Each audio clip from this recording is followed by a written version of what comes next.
Que se passe-t-il si deux vagues de même longueur d'onde et de même amplitude se croisent? Quand cette crête va rencontrer ce creux, elles vont s'annuler, c'est ce qu'on appelle une interférence destructive. Notez que cette crête et ce creux, pour l'instant, sont inchangés. Ensuite, quand les deux ondes vont continuer à s'approcher, les deux crêtes vont se superposer et les deux creux aussi. Si bien qu'on aura une crête 2 fois plus haute et un creux 2 fois plus profond pendant un instant. Et ensuite, elles vont tout simplement se séparer. Quand crête et creux se superposent, on appelle ça une interférence constructive. Pour comprendre les interférences d'ondes sonores ou lumineuses, imaginons une source d'ondes périodiques captée par deux récepteurs reliés chacun à un oscillateur. Si les récepteurs sont à la même distance de la source, ils vont capter exactement les mêmes signaux puisqu'ils vont recevoir en même temps les crêtes et les creux. Si on avance un peu le récepteur 2, il va recevoir ce creux un peu avant le récepteur 1 et donc les deux signaux vont un peu se décaler.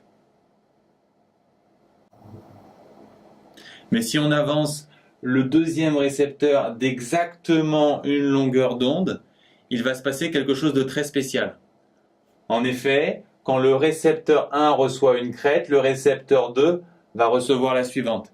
Et de même pour les creux, si bien que les deux signaux seront synchronisés, on dit qu'ils sont en phase, et c'est valable que le décalage fasse une longueur d'onde ou plusieurs.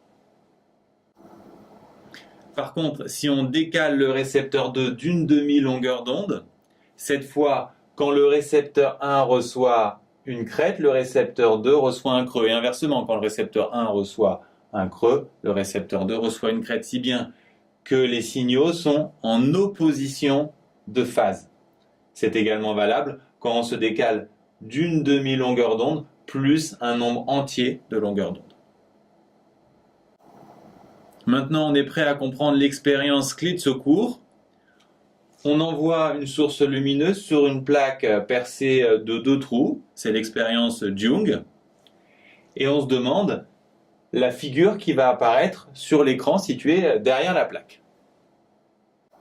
On se demande d'abord ce qui se passe sur un point situé exactement en face de la source.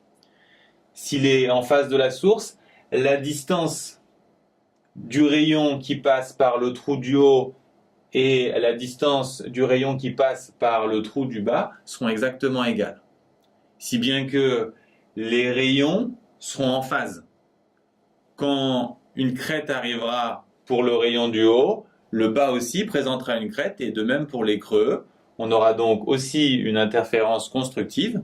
Les rayons de lumière s'ajouteront. On aura donc une tache claire. Intéressons-nous d'abord à un point situé exactement en face de la source. Les deux rayons, celui du haut et celui du bas, auront parcouru exactement la même distance pour l'atteindre. S'ils ont parcouru la même distance, les rayons seront donc en phase.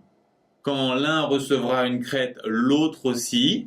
On aura donc une interférence constructive. Les deux rayons lumineux vont s'ajouter et donc on aura une tache claire. Si on s'intéresse à un point situé un peu plus haut, les distances parcourues par les deux rayons pour atteindre ce point sont différentes. Ce décalage, on l'appellera différence de marche. Si cette différence de marche vaut un nombre entier de longueurs d'onde, comme dans l'expérience précédente, les rayons sont en phase.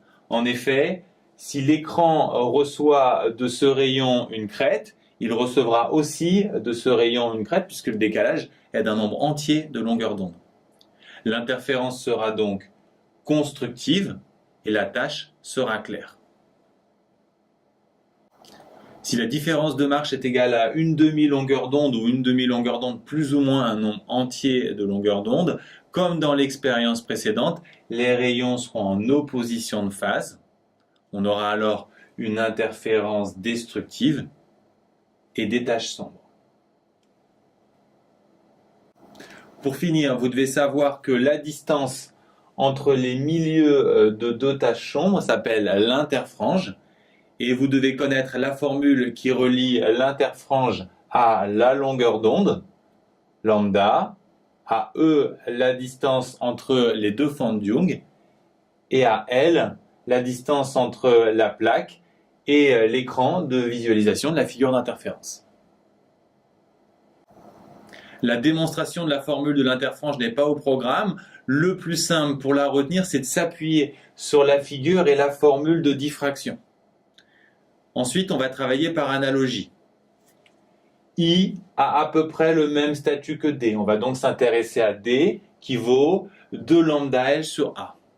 Ensuite, toujours par analogie, lambda correspond à lambda, L correspond à L, A correspond à E, I est égal à lambda L sur E, tout simplement. Notez bien que le 2 disparaît.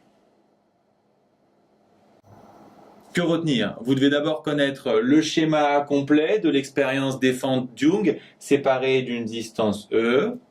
Vous devez connaître la formule de l'interfrange qu'on vient de présenter, qui se retrouve par analogie avec la formule de diffraction. Vous devez savoir que si la différence de marche est égale à un nombre entier de longueurs d'onde, les rayons sont en phase, les interférences constructives et les tâches claires. Si la différence de marche est égale à une demi-longueur d'onde plus ou moins un nombre entier de longueurs d'onde, les rayons cette fois sont en opposition de phase, les interférences destructives et les tâches sont.